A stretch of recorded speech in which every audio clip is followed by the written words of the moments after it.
Hello guys, for today's video guys is nandito tayo ngayon sa Sitio Sinapawan.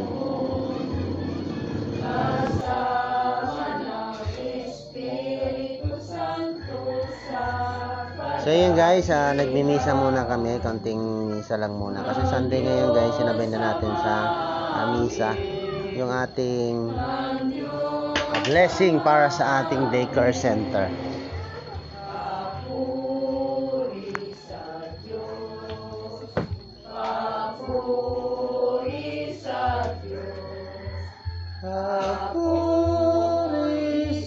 Konting papuri at pasasalamat sa ating poong may kapal na siyang magbigay ng may gawa ng ating langit at lupa.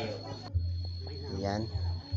So this time guys is nandito tayo ngayon sa ating daycare center kung saan sinasagawa na yung pagbabasbas.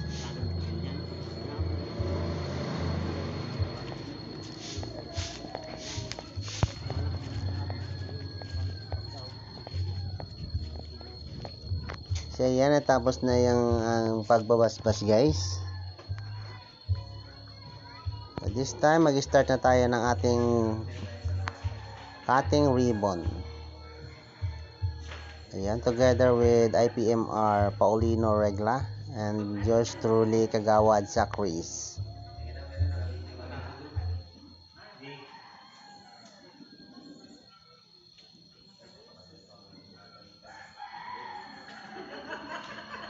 So ayan, itong daycare center na ito ay project po ng ating kagalang-galang na punong barangay Cap Ed Rizzo.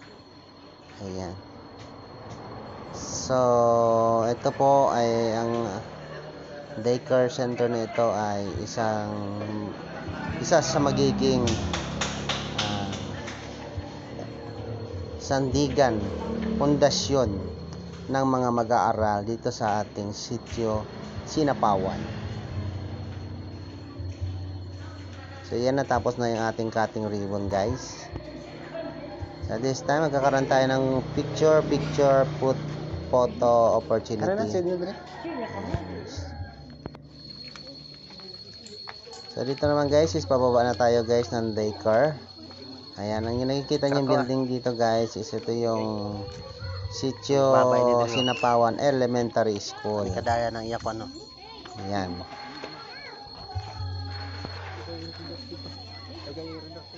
So bababa na tayo guys kasi kakain na tayo dun sa baba.